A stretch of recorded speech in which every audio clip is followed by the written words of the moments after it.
And I know. So guys, we're going to show you first of all how to remove it. So 3 screws there. Now what you need for this is a T20 Torx, which is just like that one. So obviously like your little star drive. Doesn't need to be a security one like that, but basically we're just going to whiz these screws out. So obviously being a big Allen key, it's a bit of a... So I'll whiz them out and I'll come back to you in a minute when I've got those out.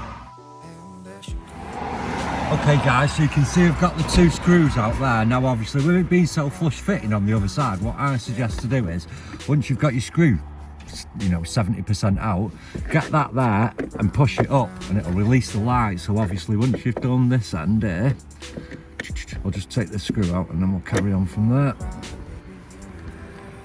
So obviously guys, we took that screw out now like I showed you before. Do push that up there so it pushes the light out of the thing, and you'll see from here, because we struggled the first time but we didn't put that bit on the video. So obviously once you've popped it there, you can see it's loose in there, so you're not having to get any sort of pry tools to get that out. You're just literally just going to lift it out because it's already been pushed out on them screw heads there.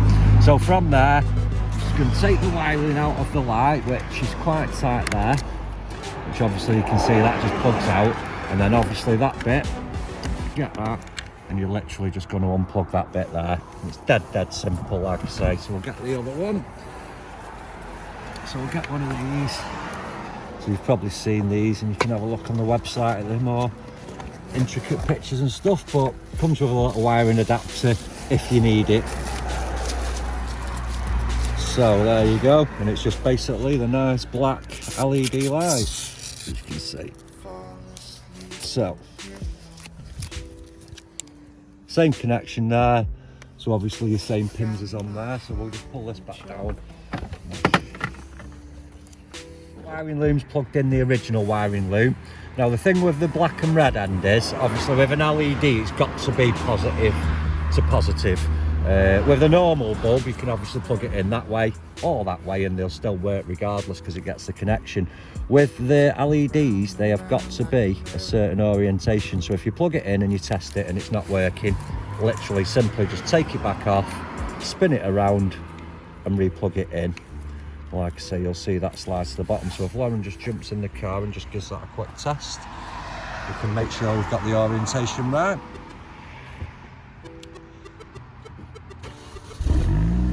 So as you can see there, the light's on, the brake light, but we've got nothing up here. So I'll just switch that over. So like I say, on that line, on that, so this can be hard on one-handed. And then we turn it around.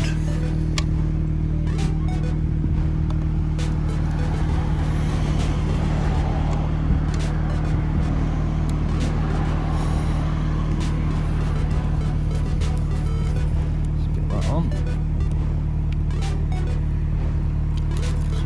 Give that one a test now it's been switched round. And there we have it. So like I say, the orientation has got to be right because we've had a couple of people with these and saying they don't work, etc. So there you go, if you turn the orientation round, the LEDs work perfectly. As you can see there, we'll just get this slipped in and remove the film so you can see it in all its glory, but that does make a massive difference. When it's off obviously, and the black's underneath there with the black, it does make a massive difference. So we'll get that fitted now and we'll show you from there.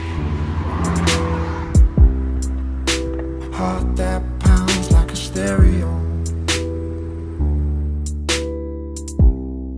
You take me round and round like the merry-go.